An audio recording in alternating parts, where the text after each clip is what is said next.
Hi friends, welcome back to Chetana R blogs. ನಾವು ಇವತ್ತು ಅವಲಕ್ಕಿ ತಿಂಡಿ ಮಾಡ್ತಾ ಇದ್ದೀವಿ. ಈ ರೀತಿ ಅವಲಕ್ಕಿ ತಿಂಡಿ ಮಾಡೋದು ತುಂಬ ಸುಲಭವಾದ ಕೆಲಸ. ಅವಲಕ್ಕಿ ನೆನೆಸ್ಕೊಂಡು ಇಟ್ಕೊಂಡಿರಬೇಕು. ಫಸ್ಟಿಗೆನೇ ಅವಲಕ್ಕಿ ನೆನೆಸ್ಕೊಂಡು ಇಟ್ಕೊಂಡ್ಬಿಟ್ರೆ ಬೇಗ ಆಗುತ್ತೆ ಈ ತಿಂಡಿ. ನಮ್ಮಮ್ಮ ತುಂಬ ಚೆನ್ನಾಗಿ ಅವಲಕ್ಕಿ ತಿಂಡಿ ಮಾಡ್ತಾರೆ. ಬನ್ನಿ ಯಾವ ರೀತಿ ಅವಲಕ್ಕಿ ತಿಂಡಿ ಮಾಡೋದು ಅಂತ ನೋಡ್ಕೊಂಬರೋಣ. ಇದಕ್ಕೆ ಏನೇನೆಲ್ಲ ಐಟಮ್ ಹಾಕಬೇಕು, ಯಾವ ರೀತಿ ಮಾಡಬೇಕು ಅಂತ ಇವಾಗ ನಾವು ಹೇಳ್ತೀವಿ. ಫಸ್ಟಿಗೆ ನಾವು ಈ ಇಂಗ್ರೀಡಿಯೆಂಟ್ಸ್ನ ತೊಗೊಂಡಿದ್ದೀವಿ.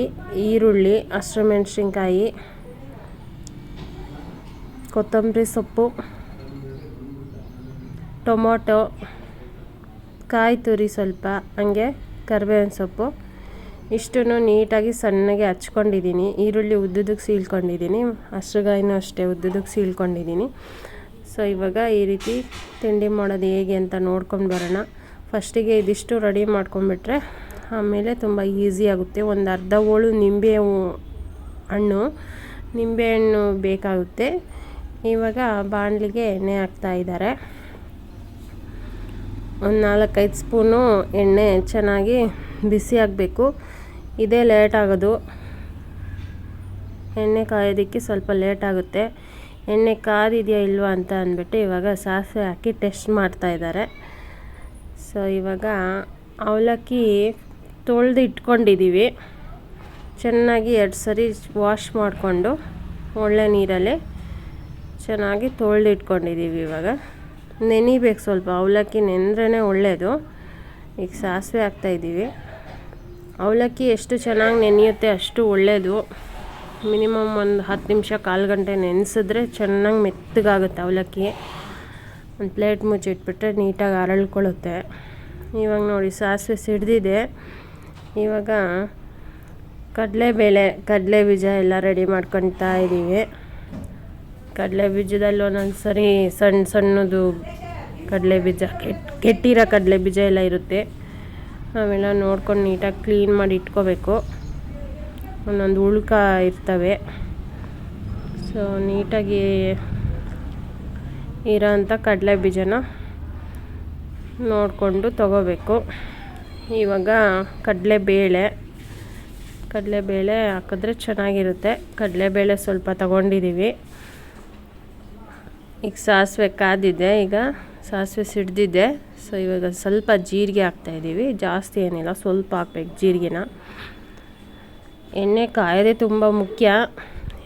ಚೆನ್ನಾಗಿ ಕಾದ್ಮೇಲೆ ಹಾಕಬೇಕು. ಕಡಲೆ ಬೀಜ ಆಗಲಿ ಕಡಲೆಬೇಳೆ ಆಗಲಿ ಎಣ್ಣೆ ಚೆನ್ನಾಗಿ ಕಾಯಬೇಕು.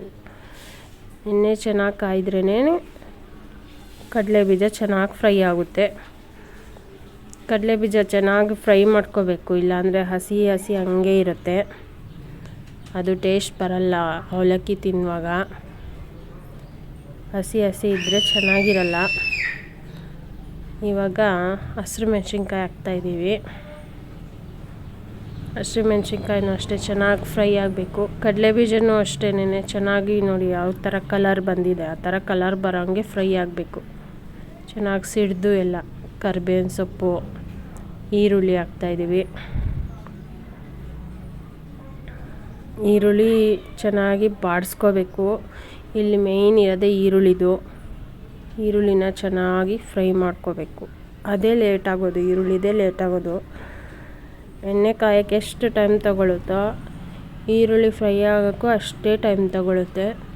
ಈರುಳ್ಳಿ ಹಾಕಿದ ತಕ್ಷಣವೇ ಅವಲಕ್ಕಿ ಹಾಕ್ಬಿಟ್ರೆ ಒಂಚೂರು ಚೆನ್ನಾಗಿರಲ್ಲ. ಈರುಳ್ಳಿ ಬೆಂದಿಲ್ಲ ಅಂದರೆ ಈರುಳ್ಳಿ ಎಲ್ಲ ಹಸಿ ವಾಸನೆ ಹಂಗೆ ಇರುತ್ತಲ್ಲ, ಅದು ಟೇಸ್ಟ್ ಸಿಗಲ್ಲ. ಸೊ ಈರುಳ್ಳಿನ ಚೆನ್ನಾಗಿ ಫ್ರೈ ಮಾಡ್ಕೋಬೇಕು. ಗೋಲ್ಡನ್ ಬ್ರೌನ್ ಬರೋವರೆಗೂ ಚೆನ್ನಾಗಿ ಫ್ರೈ ಮಾಡ್ತಾರೆ ನಮ್ಮಮ್ಮ ಪೇಷನ್ಸಿಂದ.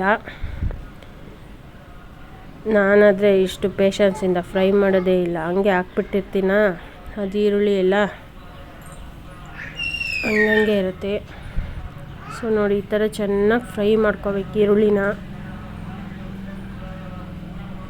ನಾವು ಅಡುಗೆ ಚಾನಲ್ ಮಾಡಿರೋದೇ ತಿಂಡಿ ಕಲಿಬೇಕು, ತಿಂಡಿ ಮಾಡೋದು ಹೆಂಗೆ ಅಂತ ಕಲಿಬೇಕು. ನಮ್ಮಮ್ಮನ ರೆಸಿಪೀಸ್ ಎಲ್ಲ ನಾನು ಕಲಿಬೇಕು ಅಂತ.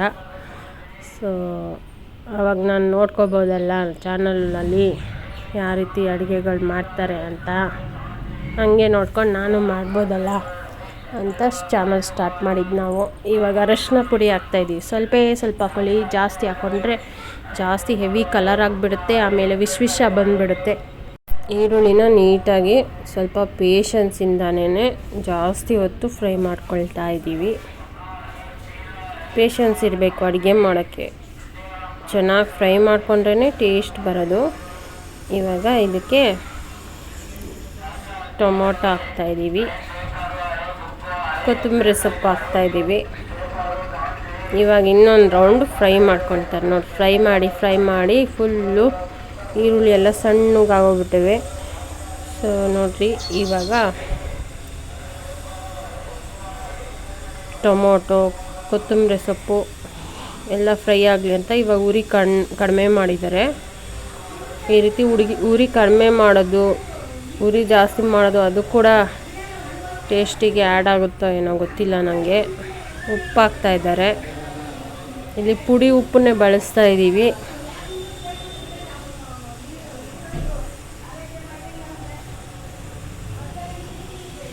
ಅವಲಕ್ಕಿಗೆ ಉಪ್ಪು ಹಾಕ್ಕೊಂಡು ಬೆರೆಸ್ಕೊತೀವಿ ಒಂದೊಂದ್ಸರಿ ಈ ರೀತಿ ಪುಡಿ ಉಪ್ಪು ಒಗ್ಗರಣೆಗೆ ಹಾಕ್ಕೊತೀವಿ ನೋಡಿ. ಇವಾಗ ಅವಲಕ್ಕಿ ಹಾಕ್ತಾಯಿದ್ದಾರೆ.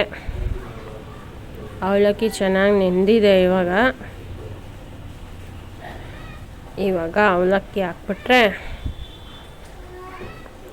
ಚೆನ್ನಾಗಿ ತಿರುಗಿಸ್ಬಿಟ್ರೆ, ಕಾಯಿ ತುರಿ ಹಾಕ್ಬಿಟ್ರೆ, ಹಂಗೆ ಒಂದು ಸ್ವಲ್ಪ ನಿಂಬೆಹಣ್ಣು ಹಿಂಡ್ಕೋಬೇಕು, ಲಾಸ್ಟಿಗೆ ಹಿಂಡ್ಕೊತಾರೆ. ಇವಾಗ ಸದ್ಯಕ್ಕೆ ಫುಲ್ ತಿರುಗಿಸ್ತಾ ಇದ್ದಾರೆ. ಥರ ಚೆನ್ನಾಗಿ ಮಗ್ಚಿ ಹಾಕಬೇಕು ನೋಡಿ. ಇವಾಗ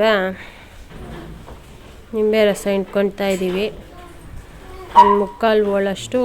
ಒಂದು ಅರ್ಧ ಓಳಲ್ಲಿ ಮುಕ್ಕಾಲು ಓಳಷ್ಟು ನಿಂಬೆ ರಸ ಹಿಂಡ್ಕೊಳ್ತಾ ಇದ್ದೀವಿ. ಚೇತನ ಆರ್ ವ್ಲಾಗ್ಸ್ ಯೂಟ್ಯೂಬ್ ಚಾನಲ್ಗೆ ಸಬ್ಸ್ಕ್ರೈಬ್ ಆಗಿ ಬೆಲ್ ಐಕಾನ್ ಕ್ಲಿಕ್ ಮಾಡಿಕೊಡಿ, ಹಾಗೆ ವಿಡಿಯೋಗೊಂದು ಲೈಕ್ ಕೊಡಿ.